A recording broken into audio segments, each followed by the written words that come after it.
თბილისის სასულიერო აკადემიასა და სემინარიაში ორდღიანი სტუდენტთა სამეცნიერო კონფერენცია დღეს დასრულდა. ღონისძიება უწმინდესისა და უნეტარესის სრულიად საქართველოს კათოლიკოს პატრიარქის მცხეთა თბილისის მთავარეპისკოპოსის და ბიჭვინთისა და ცხუმა აფხაზეთის მიტროპოლიტის ილია მეორის ხსოვნას მიეწუნა. 8 მაისს სტუდენტთა სამეცნიერო კონფერენციის მუშაობა 4 სექციად წარიმართა და მოიცავდა თეოლოგიის, ისტორიის, ლიტერატურის, ფსიქოლოგიისა და სოციოლოგიის მიმართულებებს. ვახტანგ მეექვსე და თბილისის სტამბა წმინდა დავით გარეჯელის ცხოვრება და გარეჯის მწიგნობრული კერა. სულიერი აღზრდის როლი პიროვნული ჩამოყალიბების საკითხში. ქორების მთაზე ყოვლადწმინდა სამების გამოცხადების საკითხისათვის. ძმები კარბელაშვილების ხვაწლი ქართული კულტურის ისტორიაში.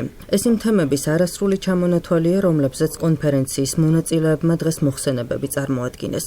შეგახსენებთ, რომ სტუდენტთა ყოველწლიური სამეცნიერო კონფერენცია თბილისის სასულიერო აკადემიასა და სემინარიაში 7 მაისს გაიხსნა. კონფერენცია ეძღვნება სრულიად საქართველოს კათოლიკოს პატრიარქის ილია მეორის ხსოვნას და ეს, რა თქმა უნდა, განსაკუთრებულ პასუხისმგებლობას გვაკისრებს, როგორც ჩვენ კონფერენციის ორგანიზატორებს, ისე, თქვათ, სტუდენტებსაც. რომ ამით რაღაცნაირად ვცდილობდით გამოგვეხატა ის უდიდესი მადლიერება ჩვენი მხრიდან პატრიარქისადმი, ყველაფერი იმისთვის, რასაც ის აკეთებდა მთელი ნახევარი საუკუნის განმავლობაში, როგორც მთელი ერისთვის, ისე ჩვენთვის, ჩვენი სასწავლებლისა და თითოეული ჩვენგანისთვის. ახლა, როდესაც კონფერენციაზე ვსაუბრობთ, არ შეიძლება არ მოვიხსენიოთ დიდი მადლიერებით ასევე ჩვენი სასწავლებლის რექტორი, პროტოპრესვიტერი გიორგი ზვიადაძე, რომელსაც ძალიან განსაკუთრებული დამოკიდებულება აქვს ამგვარი სტუდენტური აქტივობებისადმი და, რა თქმა უნდა, სამეცნიერო კონფერენციისადმი განსაკუთრებით.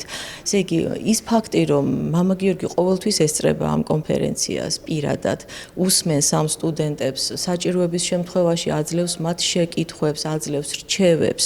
ეს ყველაფერი არის დიდი სტიმულის მიმცემი ჩვენი სტუდენტებისათვის. თვითონ კონფერენციის შინაარსს რაც შეეხება, დღეს მეორე დღე იყო კონფერენციისა, 4 სექცია მუშაობდა.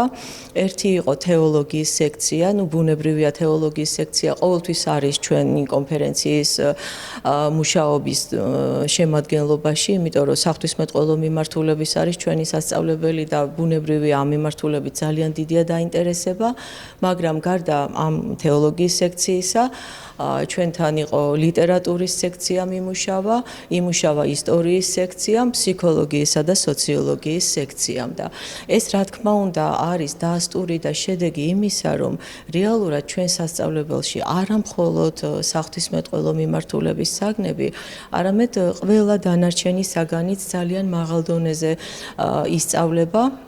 და ეს გამოიხატა კიდევაც იმ მოხსენებების ხარისხში, რომლებიც სტუდენტებმა წარმოადგინეს. დღეს გაიმართა სექციური სხდომა და ჩემი თემა შეეხებოდა ძმები კარბელაშვილების როლს ქართული კულტურის ისტორიაში, რომელიც მიეძღვნა მისი უწმინდესობისა და უნეტარესობის სრულიად საქართველოს კათოლიკოს პატრიარქის ილია მეორის ხსოვნას.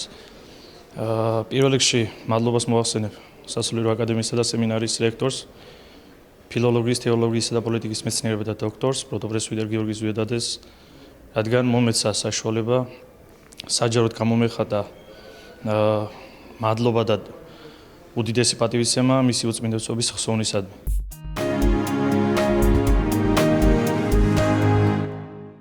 გიორგი ჩუბინაშვილის სახელობის ქართული ხელოვნების ისტორიის და ძეგლთა დაცვის ეროვნული კვლევითი ცენტრი საერთაშორისო კონფერენციისთვის ემზადება. ამ დროისთვის ღონისძიებაში მონაწილეობის მსურველთა განაცხადების მიღება მიმდინარეობს. ხელოვნება და არქიტექტურა შუა საუკუნეებისა და ახალი დროის საქართველოში, ისტორიული და კულტურული კონტექსტი. ამ სახელწოდების კონფერენცია ეძღვნება გიორგი ჩუბინაშვილის სახელობის ქართული ხელოვნების ისტორიის ინსტიტუტის დაარსების 85 წლის თავს. ეს კონფერენცია ეძღვნება 85 წელს ჩვენი ინსტიტუტის, თავის დროზე ეს იყო ინსტიტუტი, შემდეგ გადაკეთდა ცენტრად, ჩვენი ინსტიტუტის დაარსებისა და მისი დამაარსებელი ბატონი გიორგი ჩუბინაშვილი, გეხსენებათ, ეს იყო ერთ-ერთი უდიდესი მეცნიერი, ერთ-ერთი დამფუძნებელი თბილისის უნივერსიტეტისა და საქართველოში ევროპული განათლების, ევროპული ცოდნის, ევროპული მეცნიერების, მეთოდოლოგიებისა და ტექნიკების შემომტანი, ასე ვთქვათ, და რაც თავარია დამფუძნებელი ხელოვნებათმცოდნეობის როგორც დარგის, როგორც გარკვეული სამეცნიერო ჰუმანიტარული მეცნიერების ერთ-ერთი მიმართულების. ეს ძალიან მნიშვნელოვანი იყო და აქვე უნდა აღნიშნო, რომ ბატონი გიორგი ჩუბინაშვილი საგანგებოდ და სრულიად მიზანში დასახულად მუშაობდა ქრისტიანულ კულტურაზე, ქრისტიანულ ხელოვნების კვლევაზე, რისთვისაც 1952 წელს სასამართლო მოუწყვეს და კინაღამ საერთოდ დაურიტეს, რომ ეს როგორ შეიძლებაო და როგორ საბჭოთა ხელოვნებას არ სწავლობთო. ბატონ გიორგემ იცოდა, როდის იყო დიდი აღმავლობა, როდის იყო მაქსიმალური გამოვლენა ქართული კულტურული სულისა, შემოქმედებითი სულისა და სწორედ იმ პერიოდს სწავლობდა, თუმცა ჩვენი ინსტიტუტში ძალიან ფართო იყო როგორც თანამედროვე, შემდგომში მით უმეტეს ხელოვნების, წინაქრისტიანული ხელოვნების სწავლა. ხლა ამ კონფერენციის, ასე ვთქვათ, მიზანი არის ესეთი სწორედ ძალიან ფართო დიაპაზონში წარმოდგენა ქართული კულტურის და არა მარტო ქართულის, არამედ საქართველოსთან დაკავშირებული სხვა ქვეყნების გარკვეული კულტურული მოვლენებისა სხვადასხვა მიმართულებაზე მომუშავე მეცნიერს შეუძლია მიიღოს ამაში მონაწილეობა. ჩვენ ყოველ წელს ვაწყობთ ასეთ კონფერენციებს, სხვადასხვა თემას ეძღვნება, სხვადასხვა პიროვნებას ეძღვნება. ეს არის ჩვენი ერთგვარი ანგარიში, წლის განმავლობაში რაც ტარდება. ეხლა იცით 1700 წელია საქართველოს ოფიციალური გაქრისტიანების, ამასაც ეძღვნება გარკვეული კონფერენციები, გამოფენთელი დიდი პროგრამაა შემუშავებული, ანუ აქტიურად ვართ ჩართული და განსაკუთრებით გვინდა რომ ეს ყველაფერი კიდევ ეძღვნებოდეს მის უწმინდესობას, რომელიც ძალიან მფარველობდა ჩვენს ინსტიტუტს, ბატონ გიორგისაც ძალიან აფასებდა მის უზარმაზარ ღვაწლს ქრისტიანული ხელოვნების კვლევაში, ბატონ ვახტანგ ბერიძესაც და ჩვენც ძალიან შეიძლება რომ იმსახურებდით, მაგრამ მაინც ძალიან მფარველობდა და არაერთხელ გადაგვარჩინა კიდევაც.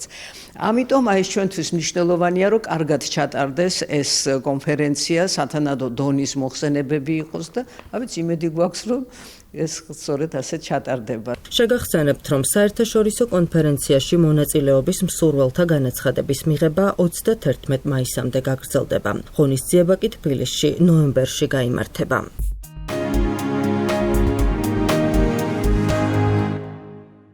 სკოლის მოსწავლეებისთვის შემოქმედებითი კონკურსი სახელწოდებით პატარა მწერლები გამოცხადდა.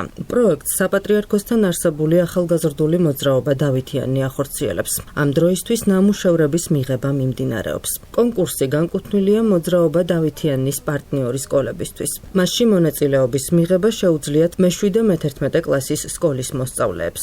კონკურსის თემაა ზღაპრები. ორგანიზატორთა განმარტებით პროექტის მიზანია მოსწავლეებში შემოქმედებითი აზროვნებისა და წერითი უნარების განვითარების ხელშეწყობა. კონკურსის ფარგლებში მოსწავლეებმა უნდა შექმნან ზღაპარი. ნამუშევრების მიღება 16 მაისამდე გაგრძელდება. გამარჯვებულები სხვადასხვა ნომინაციაში გამოვლინდებიან, საუკეთესო ნამუშევრები კი წიგნის სახით გამოიცემა. ეს პროექტი ხორციელდება საკლუბო მიმართულების ფარგლებში და მიზნად ისახავს ახალგაზრდებისთვის და მოზარდებისთვის ისეთი სივრცის და შესაძლებლობის შექმნას, სადაც მათ საშუალება ექნებათ გამოხატონ საკუთარი აზრები და მათი იდეები სიტყვიერად გადმოსცენ. დავითიანის ერთ-ერთი ძირითადი მიმართულებას წარმოადგენს მოზარდებსა და ახალგაზრდებში თვით გამოხატვისა და ლიდერული უნარ-ჩვევების განვითარება და ეს პროექტის არის ამ ხედვის ერთგვარი გაგრძელება. ჩვენთვის მნიშვნელოვანი და პრიორიტეტული იყო შეგვექმნა ისეთი შესაძლებლობა მოზარდებისთვის, სადაც ისინი არ იქნებოდნენ შეზღუდულნი წინასწარ განსაზღვრული პასუხების ძიებით და ექნებოდა თავისუფლება საკუთარი იდეები, ხედვები და დამოკიდებულებები გადმოეცათ და ისინი საჯაროდ სხვებისთვის გაეზიარებინათ. გადავწყვიტეთ, რომ ბავშვებისთვის, მოზარდებისთვის შესაძლებლობა მიგვეცა შეექმნათ ზღაპრები და შეექმნათ საკუთარი სამყარო, მათი პერსონაჟები განევითარებინათ დამოუკიდებლად სიუჟეტი, რაც ასევე ხელს შეუწყობს მათი შემოქმედებითი უნარ-ჩვევების განვითარებას. პროექტის კონკურსის კრიტერიუმები არის ძალიან მარტივი, მაქსიმალურად შევეცადეთ, რომ შენარჩუნებული იყოს შემოქმედებითი თავისუფლება. მნიშვნელოვანი და აუცილებელი არის, რომ ნამუშევარი შექმნილი იყოს ინდივიდუალურად და დაცული იყოს საავტორო უფლებები.